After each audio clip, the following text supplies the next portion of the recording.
Hello and welcome to the Genuine Learning Blog. My name is Melissa Galasso and I am very excited to be here to talk about a very brand new, issued this morning, exposure draft that was issued by the FASB related to cryptocurrency. So we are going to take a little bit of a look at this. We actually swapped out our plan for this week. We were going to talk about ethics, but because this one came out and it is a hot topic, we wanted to address it immediately. And so this week you'll be getting our crypto. Next week you'll get an ethics exposure draft. But this one has been something that a lot of people have an interest in. The current guidance around cryptocurrency is a little bit difficult for people to appreciate, especially with a little bit more volatile market that's going on right now. And so cryptocurrency does fall under the topic of an intangible asset. And so this is going to be within topic 35060. And this was again issued this morning. It is project 2023 ED200, and it is accounting for and disclosure of crypto assets. And I think that's really important because it does talk a little bit about recognition and measurement, but it also provides new disclosure requirements. And this is something that was very much requested. In 2021, the FASB did an invitation to comment, and this was one of the #1 areas where feedback was provided about wanting more information. Cryptocurrency prior to this really wasn't addressed within GAAP. There is an ANA guide that's out there that's done by the AICPA in this area. But when we look at it, there was a lot of confusion around that because intangibles are typically kept at what's called a cost-less impairment model. And because these are typically actively trading, people felt like that was not really decision useful guidance, especially with some of the FTX and other crypto type of events throughout the last few years.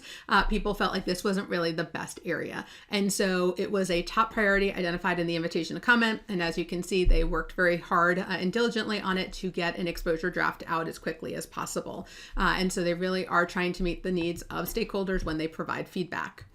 Now, it is important to understand the scope of this standard. It is not all crypto assets. It must meet these criteria and it must meet all of them.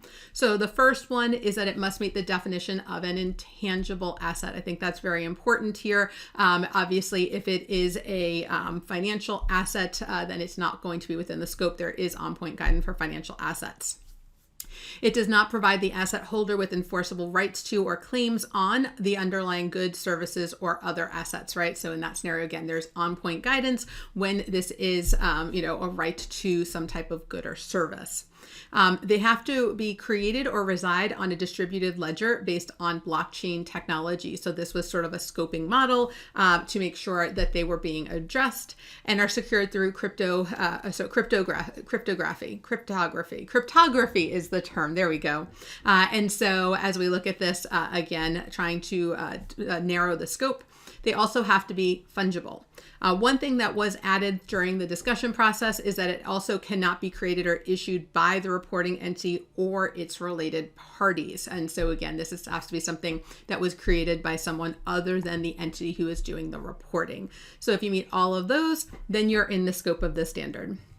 And initial measurement, obviously, you're going to have a cost consideration here. However, transaction costs to acquire it, whether that's transaction fees, et cetera, those would be expensed unless there is some type of industry-specific guidance that would say otherwise. And very important, you would have to report this asset separate from other intangible assets. So you can't just lump this into an intangible asset category. It does have to be shown separately. And from a subsequent measurement, again, this is really what people were looking for, which is a fair value measurement. So instead of a cost minus impairment, this will actually require them to mark to market each period. And that change is going to run through the net income, right? So this is going to be something that is going to be a fair value through net income concept. And that adjustment, that change in the fair value does have to also be reported separately because we don't want to lump these in.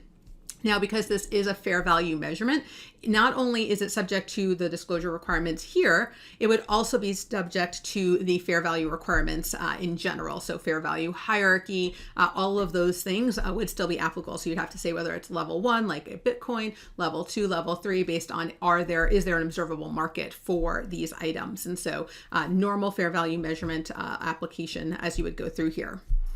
In terms of cash flow, again, as we look at this, if they're received through non-cash consideration and immediately converted, we see this a lot in a nonprofit world. We actually had a NAC meeting this morning, so kind of all comes together. And they would classify that as cash flows from operations, but generally they're not changing the cash flow rules, and you would follow the normal cash flow that is appropriate given the circumstances.